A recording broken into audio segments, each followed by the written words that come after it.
Even in today's time and age, why do parents and adults hesitate to talk about sex-related issues to an inquisitive adolescent? Namaste, Mr. Bachchan. How good to see you. I wish we could have met you in person, but of course, unfortunately, thanks to pandemic, we are meeting on the virtual. Thank you so much. Doon School remembers your visit, sir. Thank you so much. Let me tell you, Mr. Bachchan, it's a very important and a very pertinent question what you have asked. I think in today's world, when we are talking about reimagining India, rethinking about India, reinventing India, I think we need to now go beyond. I think what we are seeing that we are only talking about child education. We are talking about why children are not being properly educated. The question what you asked me is so relevant. It's a question we need to ask our parents.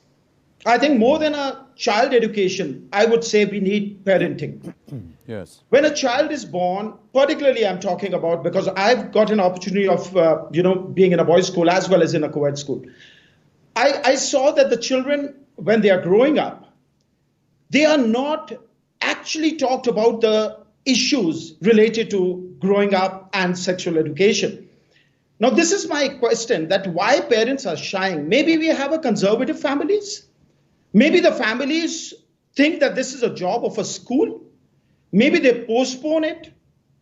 We do not want to talk today even on sex education at home because we want to shy it out. We want to just pass the buck.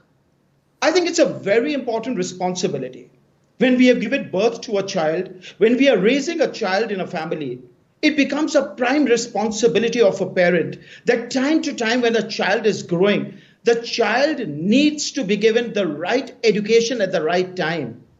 I'm sorry, Mr. Bachchan, but then I'm sorry I've seen girls come to school where they are not even talked about at home what are menstrual cycles. Right. And when suddenly that girl goes through that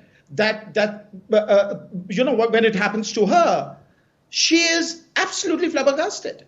She does not know what has happened to her. I think this is where a parent, a father, a mother has to come in.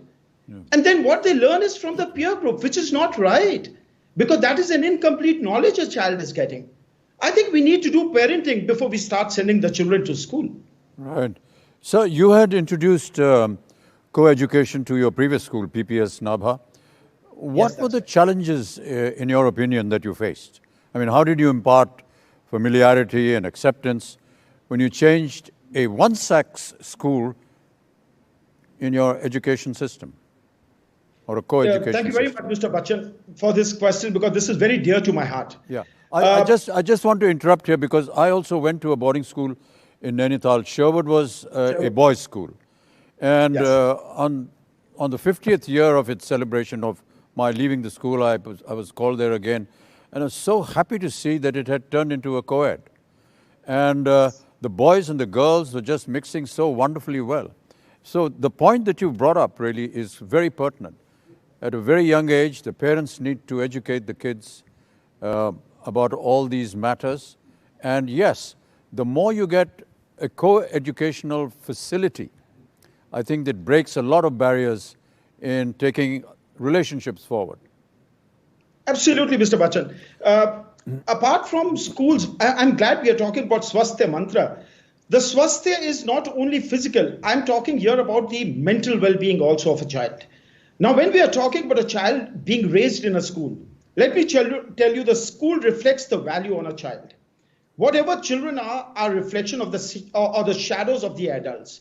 When this idea came into PPS Nabha that they have to start with a co-ed school, there were certain reservations. There were certain, doubts whether a conservative family of Punjab would start sending their girls into the co-ed school, or would they rather choose single-sex schools which they could send their girls into the girls' schools or the boys into the boys' school. But when I did a recce and when I did a study, we found out that there were not many schools which were co-ed schools. And there were parents, when I did a little bit of research, that they wanted their children to grow in a very fair environment where both the genders grow together.